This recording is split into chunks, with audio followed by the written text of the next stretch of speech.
So this is Nepal, which is, as you say, etwa hügelig.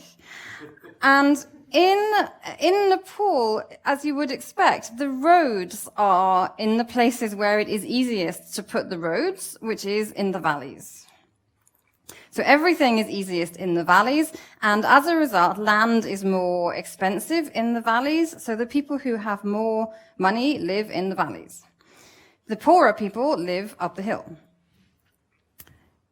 There are lots of aid programs in Nepal, and when, I think it was the World Bank, did a study of where the aid money had gone, they discovered that most of it had gone, guess where? Along the road. They'd gone where it was relatively easy to do the work and to get the people and to get the things. So the aid money was being spent precisely where the poor people are not, in precisely kind of the wrong place, right? And so I share this example because, als wir gehört haben, dieser Thema ist nicht so einfach. And we can get into some really difficult things later, maybe. But there are some things that in using evidence for our philanthropy that are just not that complicated. And the first is about understanding where the problem is that we are trying to solve and where other foundations and other organizations are operating. Okay, so that would have saved a lot of activity in Nepal already. This is a map of England, and on this side is a map showing where, which way around is it? Where the poverty is. So the more purple an area is, the more poor it is, basically. And on the other side is a map of where the philanthropic money goes. Okay? So you can see that the poor people are in London. That's because there are a lot of people in London, and there's a huge amount of rich people, and there's a huge number of poor people. But basically, the poor people are the poverty is in the north, and particularly the northeast, right? Whereas, where does the money go? Well, quite a lot of money goes in London. A lot of this, I think, is corporate money, which tends to go to the communities nearby. But apart from that, the money goes almost precisely to where the poverty is not. Okay, it's almost a precise mismatch between where the need is and where the money goes. So this kind of thing is not that complicated to understand, and it's not that complicated normally to discover where that kind of problem really is. This is a school in India, and I actually taught in a school in India, and it looked rather like this, except that we had fewer books. As you may know, in India, the learning levels in the public schools are dreadful. And often donors go and they see that there are few teachers, there are big classes, there are few desks, there are few books, for example. And so donors provide more of those things. They pay for more desks and they pay for more books. And what happens to learning levels? Well, the answer is that nothing much happens to learning levels, which seems very counterintuitive. It seems very contrary to our preconceptions that nothing happens. And so we need to understand why this problem arises. Okay, and so researchers have looked at this problem in quite some detail, and I'm not going to give you a talk about Indian education, but it turns out they have done studies by looking at the differences between the kids who are doing best in a class and the kids who are doing worst. They have done studies looking at actually what goes on in a classroom, and there are various problems, like often the teachers are absent, because teaching is really badly paid, so teachers have to have another job, and as soon as there is any pressure on the other job, they are not in school. Or the teachers are in school, but they are not teaching, they are just drinking tea. Or there's a big problem with second languages, so often school becomes in English after a certain point, and children haven't learnt English, and so they just don't keep up at all. And then there's another more subtle problem, which the British created actually, which is that apparently when we created the Indian education system, it was designed not to educate everybody, but it was designed to produce a few bureaucrats for the administration machine, okay? And so it was not designed, it was only designed to identify the winners, the children who were going to do really well, and then to teach them. So actually, some really careful studies have looked, for example, at tracking literally who teachers look at in the class, right? And the teacher, it's like a lottery system. What the teachers seem to be doing is trying to identify the winners, and then they sort of forget everybody else.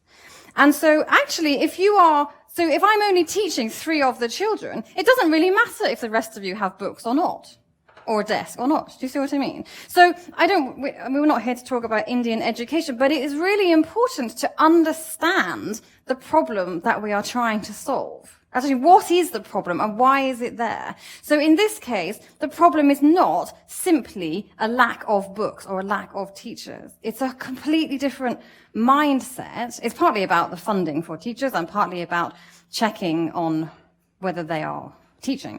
But it's also about what the education system thinks its purpose is. By contrast, if you look at the education system in Vietnam, communist designed system, it is designed to teach everybody and to get everybody through.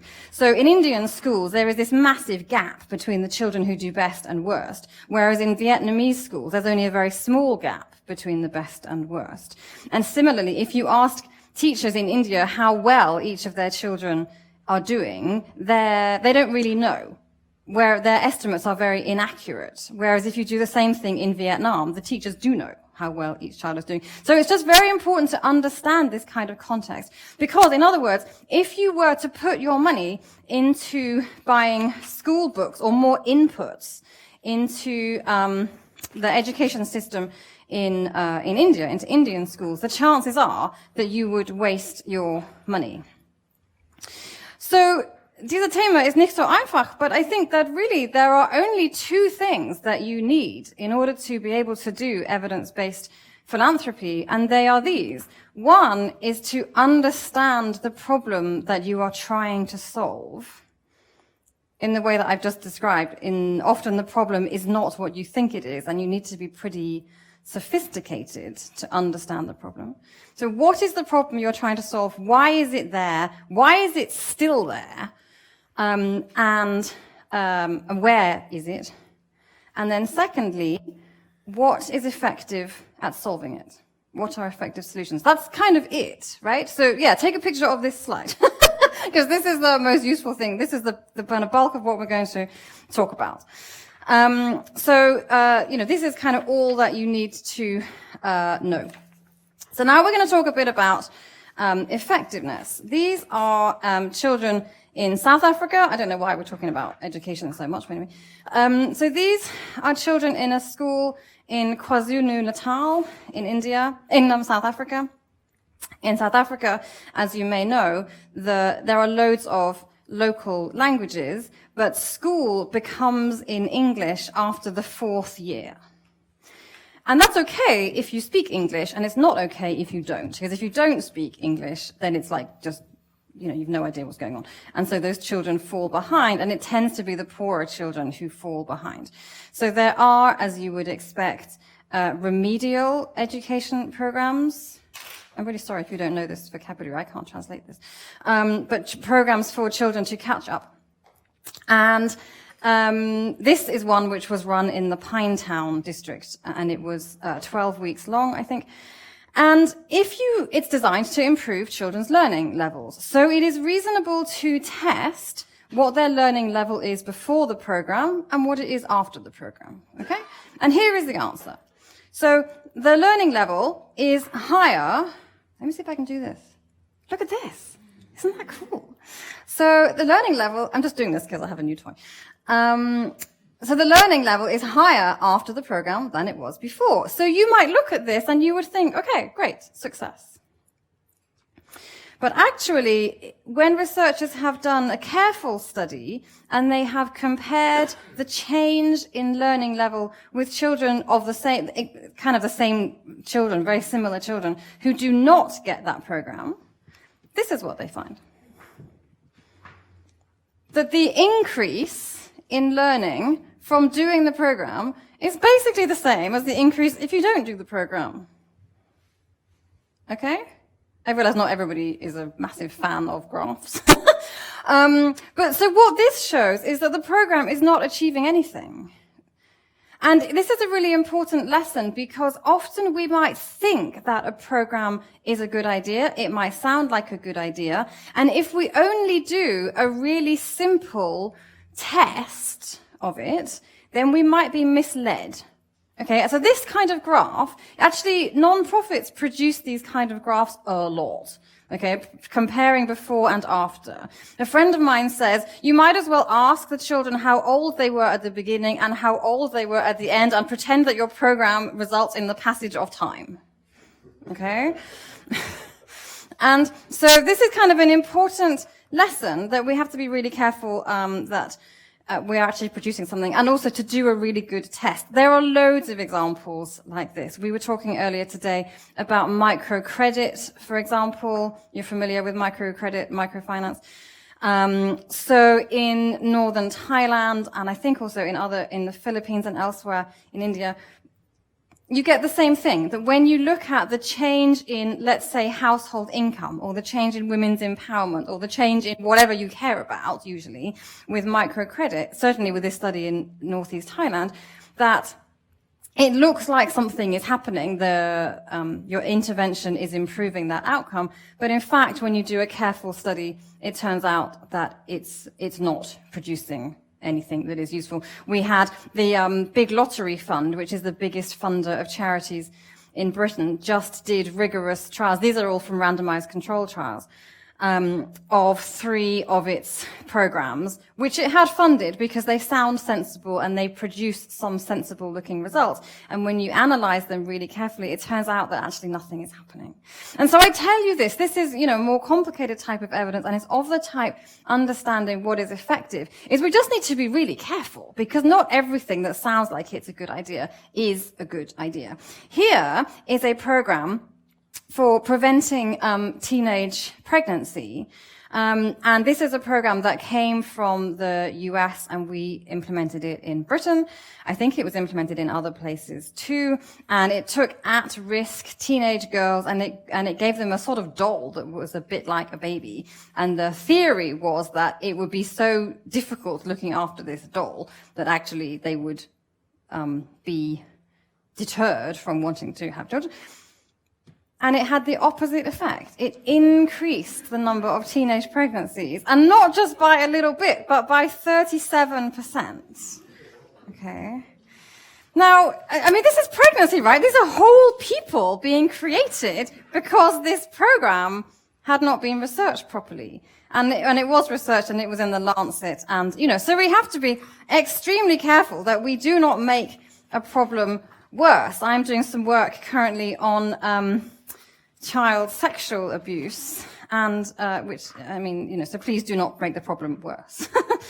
What happens next? So even when we have programs that work, that do achieve something, so they're not making it worse, they're not doing nothing, they are making it better, then we still need to be careful that we find something that is really good. So here is an example from Kenya about where diarrhea and cholera is a massive killer of children because you get diarrhea, and if it's not treated, then and so the way to treat it, one way to treat it, is you need cleaner water, and is to put chlorine in the water. And there are various ways that you can do that. You can put it in at the water source, so at the pump, or you can put it in get the householders to put it in, or you can clean the water source so it doesn't get in the first place.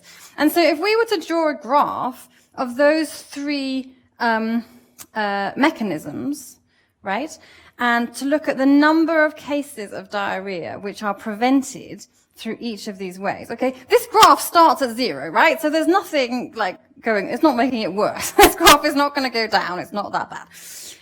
But what we find is that all three of these ideas improve the situation, but there's a massive difference in how much good they produce, okay? So this is saying that this program, for $1,000, will produce 300, will prevent 300 cases of a disease, which might, by the way, kill a child. Whereas, and that's pretty good, whereas this one, for the same money, will prevent twice as many, actually more than twice as many cases, okay? So, it seems that we need to, as donors, as Stiftungen and Spender, we have to do our homework to make sure that we find the best program, okay? And this is not just some, academic theory, because what this means is that every time we fund, as it were, the wrong program, that there's an opportunity cost, that there's a missed opportunity. There are people who suffer, whose suffering we could have prevented if we had done more homework. And actually my book is dedicated to all those people who miss out who don't get the thing because the donor funded the wrong program. So the key messages, we're going to return to this slide, the key messages that we have got to thus far in this talk is, firstly, why should you care about evidence? Well, because if you don't have good evidence, or having good evidence can save you from wasting your money and also from making a problem worse. Thank you. And secondly, what kinds of evidence do you need? Well, you need these two types, basically, on where is the problem and why is it there, and on what is effective at solving it. Okay? So es ist nicht so schwierig, wirklich. So, my organization works with donors on both of these to try to help them, yeah, please take a photo, to help them get the right evidence on both of these types and to understand it and to use it. So, for example, last year, we did some work with some Dutch donors, a couple of Stiftungen there, family foundations, and they were interested in improving girls' education in various countries that were, I think, Kenya, Uganda, the Philippines, and Indonesia. Because they thought that probably girls' education is a problem, in not very wealthy countries. And as you know, Indonesia is the most populated Muslim country on earth, so they thought there was a problem there. So we did some research for them. And this is what we found, that this is a graph of the Philippines, Uganda, Kenya, and Indonesia. And this is sort of what you might expect it to look like. The gray line is the boys. This is the number of proportion of children who are in school. The gray line is the boys and the red line is the girls, right? You would expect, or they were expecting, the blue line to be higher than the red line, right? I.e. the girls to be in school less and learning less than the boys. So they were expecting to fund a catch-up program for girls, okay? But actually, what we found in Indonesia is that there was basically no difference between how well the boys were doing and the girls were doing, okay? And in the Philippines, actually, the girls were in school more than the boys were. Okay? So which is great, right? And this, just shows that, I'm sure there are lots of problems with education in most countries, and I'm sure there are some problems with education in Indonesia, but girls enrolling in school is not one of them. Okay, so this was a pretty cheap way for them to save a load of money. They didn't need to do the kind of girls' scholarships or, education or like awareness raising or campaigning work, whatever, to get girls to be more in school in Indonesia, because that's just not a problem in Indonesia. Similarly, we looked at, I'm not going to go through all this, but so these are the results that girls and boys get in Indonesia. These graphs work a bit differently. So this is, this line is boys and this line is girls, and this is maths and reading and science. And so you can see that in maths, girls are doing the same as boys. They're achieving the same, right? They're in school the same amount and they're achieving the same amount. In science, the same. And actually in reading, they're doing better than the boys. Okay? So what this did was just very quickly, this was evidence that informed their giving, right? It's nicht so schwierig. And it's just a way of preventing them from, wasting their money, basically, on solving a problem which isn't the problem. This was about helping them understand the problem that they were trying to solve and where that problem is, and why it might be. So next we're going to talk about why most charities should not run evaluations. It is very common in philanthropy that the foundation makes a grant to some non-profit organization, and then they ask for some monitoring or evaluation. That is to say, the monitoring and evaluation information comes after the grant. Do you see what I mean? If you were to draw a timeline, it comes after the grant. And I am encouraging you to think about information, good quality information, as an input into the grant-making process. Right? So you can see now, it doesn't matter how great a story someone tells you about their program to get more girls into school in Indonesia or in the Philippines, because that is just not a problem that is there. Okay, you need to have that as information as an input into the decision making. So if there's one thing that you take from it, this talk, I would ask that it should be not to ask charities to do evaluations, and not to only use evaluations as an output or an outflow of the grant-making process.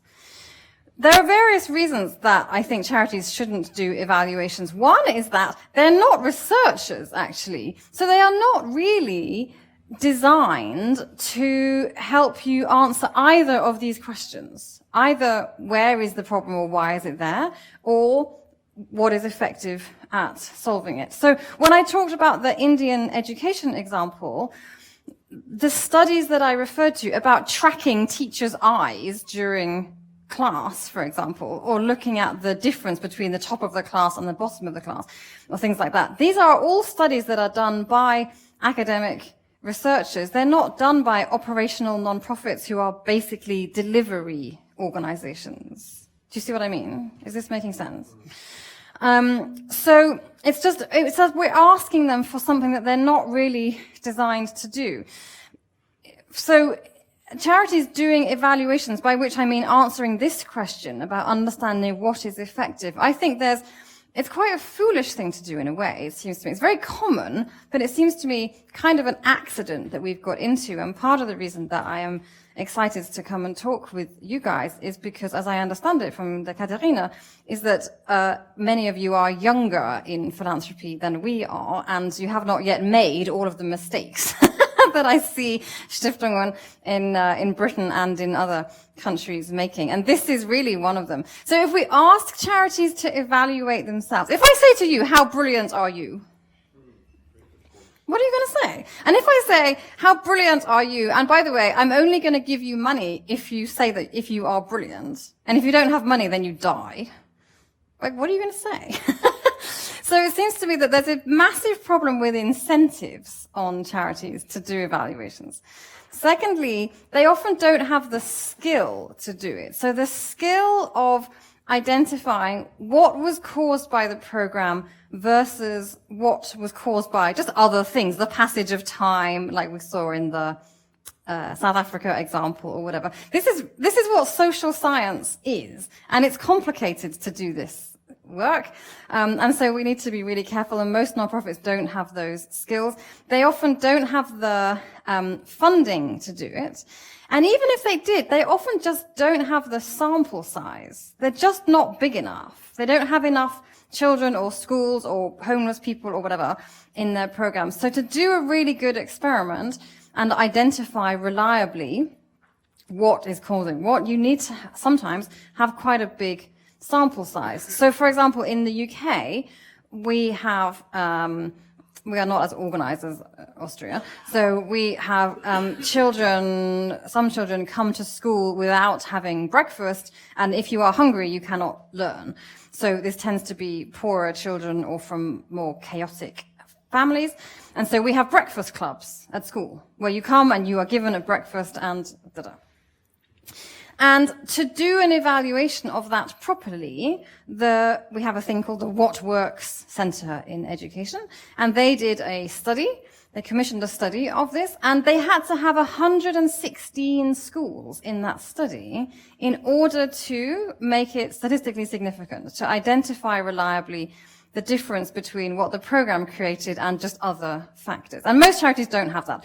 So I would really encourage you not to not to ask charities to produce this kind of evaluation research. So, it just seems to me sort of quite clear that, and when I was the chief executive of a charity, by the way, it was an award-winning chief executive of a charity, it was totally clear to me that if we produced impact evaluation and the graph went up, then we had good meetings with funders. And if we had graphs that went down, we had bad meetings with funders.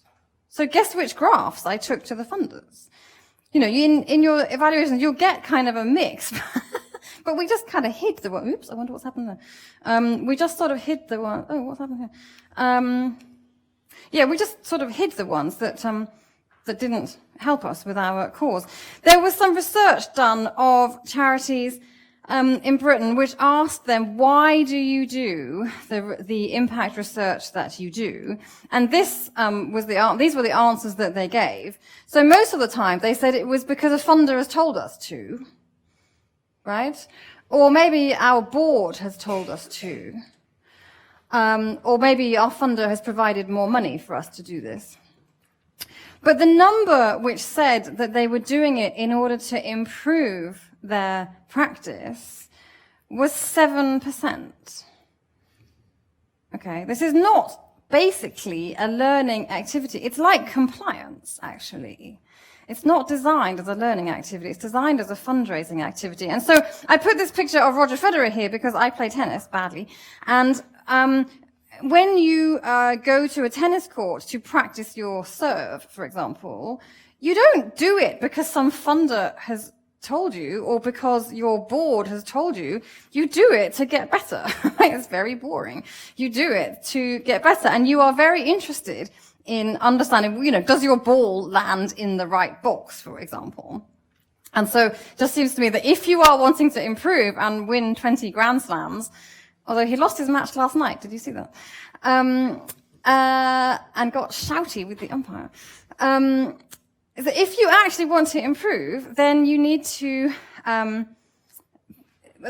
can see that charities are not fundamentally doing this work in order to improve. Now, this is where it gets a little bit more complicated.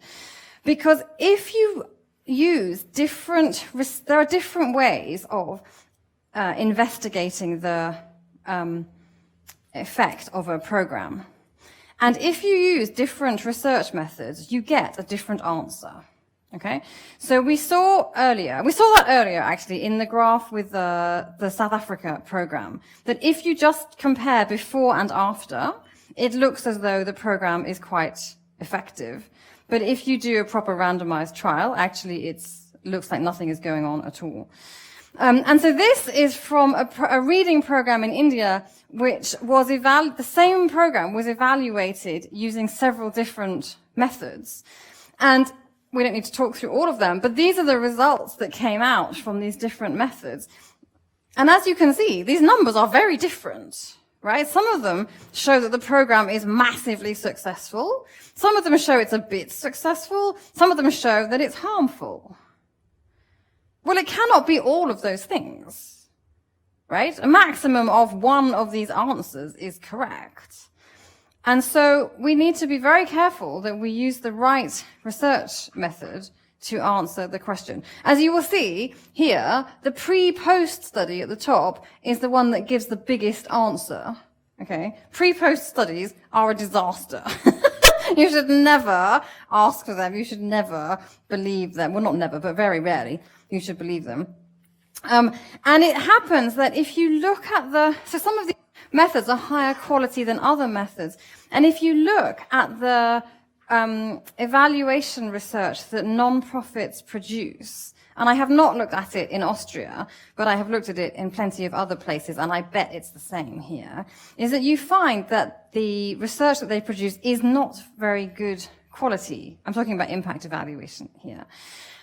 So, for example, the Paul Hamlin Foundation is a UK foundation. They fund in the UK and India, and they looked at the quality of evaluations that they had received from their grantees over a number of years, and they coded the research as to good quality, all right, and bad.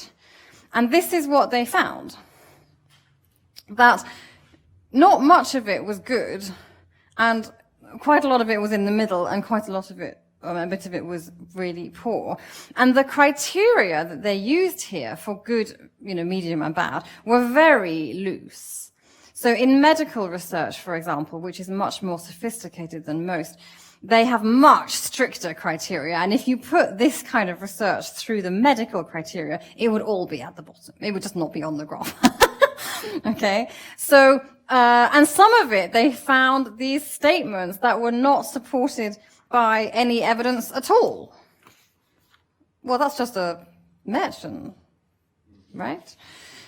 There's loads of examples here. So, for instance, the Arts Alliance in Britain is a membership body of charities which do work with the arts in prisons. And as of about 4 years ago, they had 86 evaluations in their library. And when the government's offender management service wanted to use some of them, it had a quality threshold. Of those 86, the number which it could use was 4. Okay, because most of them were just not very reliable. So I could talk about this all night, about why you shouldn't use research generated by charities, but this, I think, sums it up.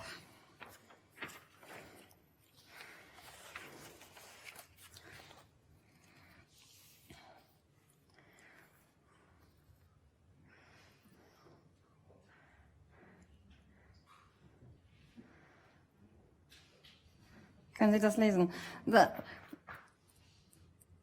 That in order to, this is somebody who's been in the non-profit sector for a long time, saying that if you want to get funding, you have to make big claims about what your impact is. That is what the funding market rewards. It rewards kind of lying, basically, and exaggerating.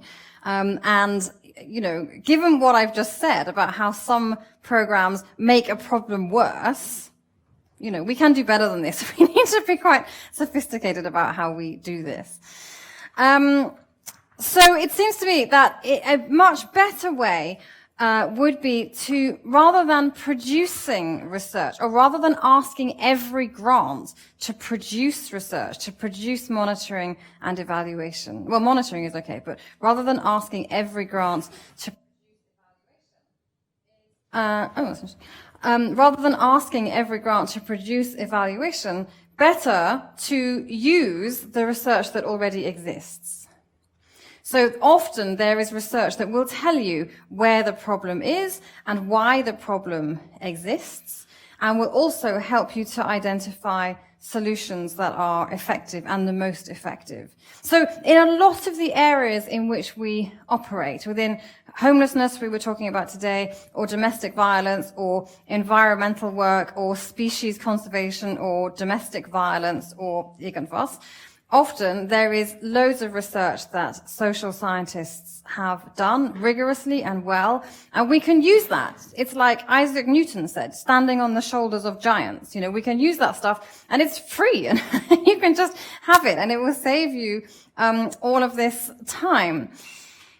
One of the best types of research to use is what's called a systematic review, which it's like a satellite view, and it just pulls together all of the existing research on a particular topic. So if you want to know, for example, whether mentoring program of a particular description is a good way of supporting troubled teenagers, for example, you can look at a systematic review will help you to understand the whole of the evidence that exists already. Okay.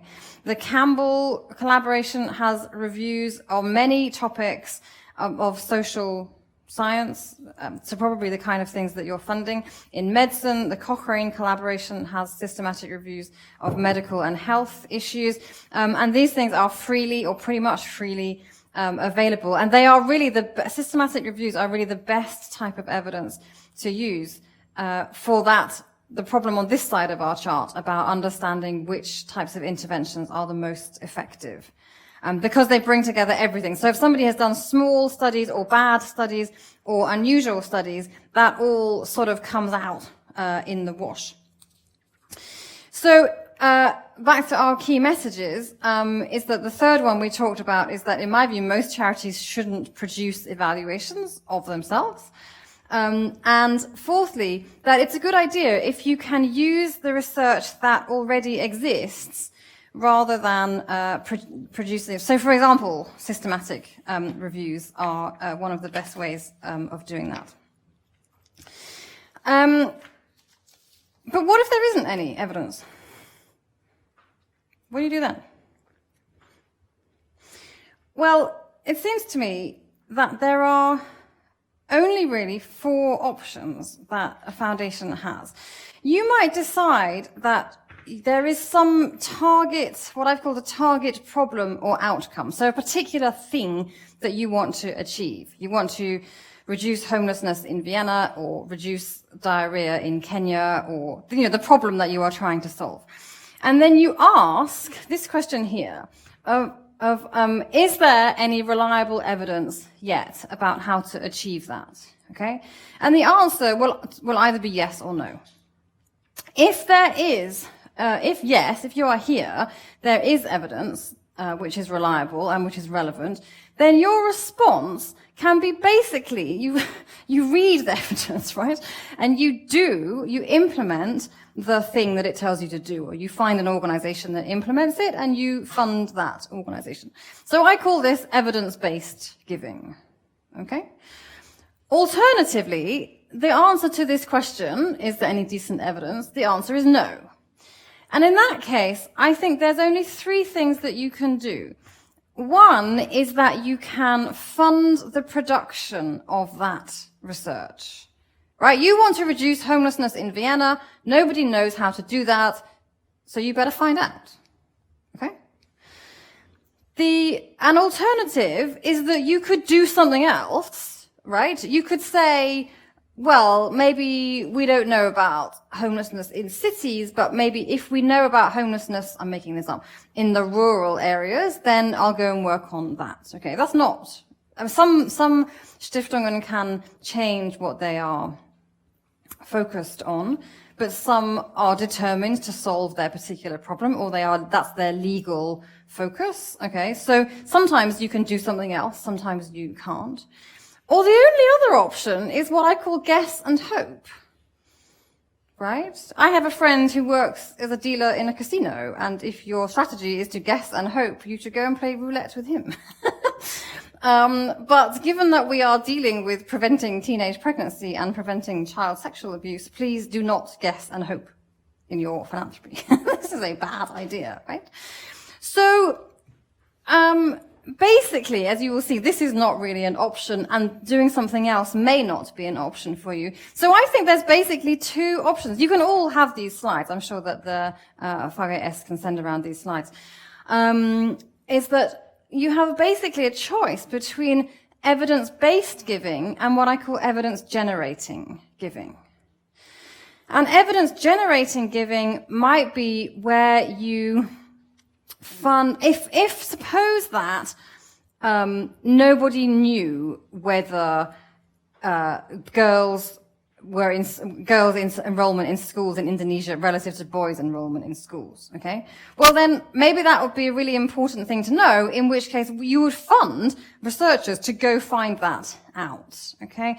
There is a massive thing in India called ASA, the Annual Status of Education Report, which is about understanding what learning levels are. So where is the big problem?